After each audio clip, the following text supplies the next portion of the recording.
Hey guys, welcome to my channel. Please don't forget to like and subscribe. For Ako bukas sa susunod na episode dahil mahuhuli na itong si Moira at si Zoe sa kanilang pagsisinungaling. Dahil nang kinausap ni Dr. Meneses si Lynette para sundin ang utos ni Moira pero si Moira ay nagawa niyang mag-iskandalo at nagawa pa niyang saktan si Lynette. Siya nga ang unang nanakit kay Lynette dahil may plano talaga sila ni Zoe. Ang plano na mag-ina ay ibidyo ang pag-aaway nila para ipakita kay Robert na itong si Lynette ang unang nanakit kay Moira. Kaya nga nang lumaban na itong si Lynette doon na binidyo ni Zoe. Si Moira naman ay nagdadrama na nasaktan siya. Samantala sa Apex naman nagigilty na itong si Dr. Meneses at pagtatapat niya kay Dr. Amino na ginagamit lang siya ni Moira at hawak siya sa lieg. At hindi niya na alam kung ano ang gagawin niya.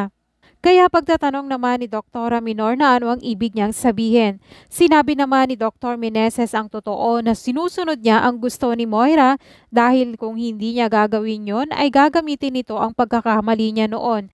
Kaya nang malaman ito ni Dr. Minor ay nag-aalala siya para kay Dr. Meneses dahil hindi na tama ang ginagawa ni Moira. Sa kabilang banda naman sa pagdadrama ni Moira na nasaktan siya kaya naman agad siyang pinunta sa East Ridge. At doon ay chinek ang kanyang kamay. Agad namang tinawagan ni Zoe ang kanyang ama at sinabi niyang nasa ospital si Moira dahil sinaktan ni Lynette.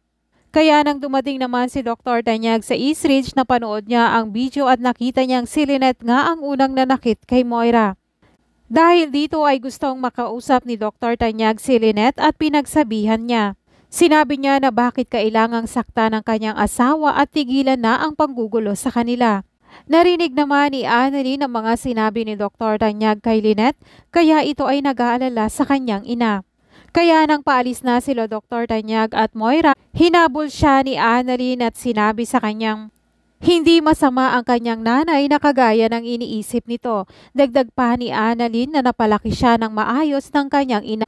At dagdag niya pa na pinagmamalaki niya nakasama siya sa mag-oopera sa Conjoint Twins at first time yon na gagawin sa Pilipinas.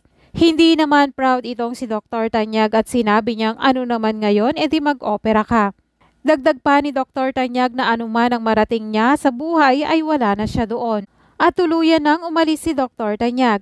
Si Moira naman ay tuwang-tuwa sa sinabi ni Robert kay Annalyn.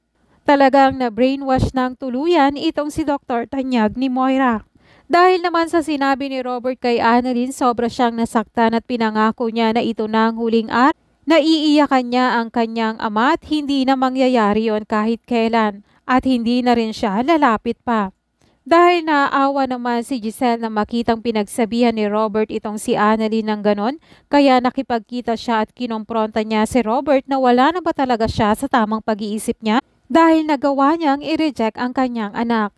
Dagdag pa ni Giselle na makikinig na lang ba siya sa mga sinasabi ni Moira at Zoe. Tugon naman ni Robert na dahil yon ang makakabuti sa kanya at dahil mahal siya ni Moira at Zoe. Paniwalang paliwala na nga itong si Robert sa mga trap ng mag-ina. Kaya tagumpay ang plano nila. Kaya nga nang dumating sila sa bahay, masayang masaya ang mag-ina at sinabi ni Zoe na ang acting ng kanyang ina ay napakagaling.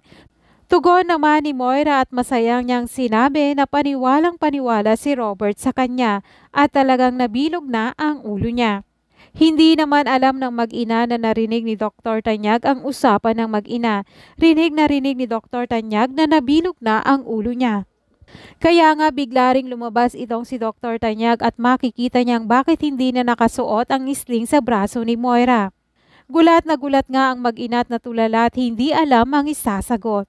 Dito na magsisimulang maghinala si Robert na talagang pinapaikot lang siya ng mag-ina. Kaya nga humanda na sila dahil ang sarili nilang trap kay Robert ay siya din palang magtatrap sa kanilang mag-ina. Yan ang mga exciting part na aabangan natin bukas sa Abot Kamay na Pangarap. I just wanna be certain I don't wanna waste all our time.